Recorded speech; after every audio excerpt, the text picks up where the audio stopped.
बिस्मिल्लाहिर्रहमानिर्रहीम अस्सलाम वालेकुम। मैं आज आपके साथ पास्ता की रेसिपी शेयर कर रही हूँ। इसमें मैं सब्ज़ी वगैरह नहीं डालूँगी, सिर्फ चिकन और मैकरोनी से हम इसको बनाएंगे। ये बहुत ही आसान और झटपट बनने वाली रेसिपी है।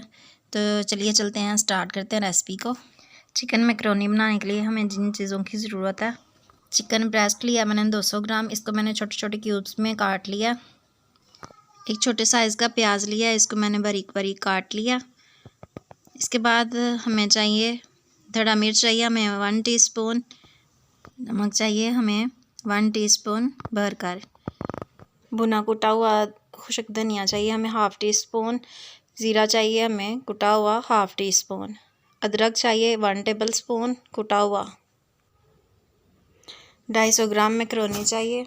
मैंने ये लंबी शेप की ली है, आप कोई भी शेप की पसंद कर सकते हैं। बॉईल कर लिया और इसको 1 टेबल स्पून हम ऑयल लगाएंगे। ऑयल या घी को आप 1 चम्मच लगा लीजिए। इसको अच्छी तरह मिक्स करके साइड में कर देते हैं। एक पैन लिया, इसमें मैंने 2 टेबल स्पून घी लिया, आप मक्खन या कुकिंग ऑयल भी ले सकते हैं। इसके बाद मैंने प्याज डाल दिया और इसको लाइट गोल्डन कर लिया। अब हम इसमें चिकन ऐड कर देंगे और इसको थोड़ी देर 2-3 मिनट तक के लिए भून लेंगे। फ्रेंड्स, अगर आपने मेरा चैनल अभी तक सब्सक्राइब नहीं किया तो प्लीज़ इसको सब्सक्राइब कर दीजिए और लाइक कर दीजिए और एक प्यारा सा कमेंट करना ना भूलिएगा। अब हम इसमें अदरक शामिल कर लेते हैं कुटा हुआ और इसको मज़ीद भूनते जाइए। आप चिकन की ज़रा अच्छी तरह आप बनाई कर लिया कीजिए, क्योंकि चिकन है, इसको भूनना बहुत ज़रूरी होता है। चिकन को भूनते हुए 1.5 से 2 मिनट हो चुके हैं। अब हम इसको मज़ीद थोड़ा सा और भूनेंगे। तब तक फ्रेंड्स मुझे बताइए कि मेरे चैनल पर आप किस तरह की वीडियोस देखना चाहते हैं, मुझे सजेस्ट कीजिए। अब हम इसमें सूखा धनिया और ज़ीरा कुटा हुआ डाल लेते हैं, नमक डाल लेते हैं। इसमें मैं डालूँगी धड़ा मिर्च और इसको थोड़ा सा मिक्स कर लेते हैं। इसमें मैंने लहसुन और सुरख मिर्च का इस्तेमाल नहीं किया। आप अगर ज़्यादा स्पाइसी पसंद करते हैं तो इसमें ऐड कर सकते हैं। 1/2 टीस्पून से भी कम मैं काली मिर्च मैंने वो ऐड कर दी है और 2 से 3 टेबल स्पून इसमें सोया सॉस डाल लीजिए और इसको हल्की आंच पर भून लीजिए।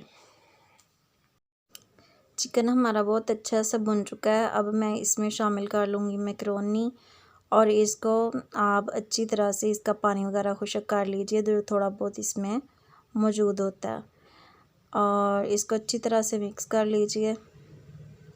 अब हमें इसमें थोड़ी सी केचप डाल लीजिए। अगर आप बच्चों के लिए बना रहे हैं तो केचप डालिए, और अगर आप थोड़ा स्पाइसी बनाना चाहते हैं, बड़ों के लिए बनाना चाहते हैं, तो आप इसमें वो सॉस भी डाल सकते हैं, चिली गार्लिक सॉस। तो मैंने चिली गार्लिक सॉस डाल लिया 2 से 3 टेबल स्पून और इसको अच्छी तरह से मिक्स कर लिया और हमारी मैकरोनी बनकर रेडी है। अगर आप वेजिटेबल्स इसमें शामिल करना चाहते हैं तो वो भी आप इसमें ऐड कर सकते हैं। इस मैकरोनी को आप बच्चों के टिफ़िन बॉक्स में भी डालकर दे सकते हैं। मिलते हैं किसी और अच्छी सी वीडियो के साथ, तब तक के लिए अल्लाह हाफ़िज़।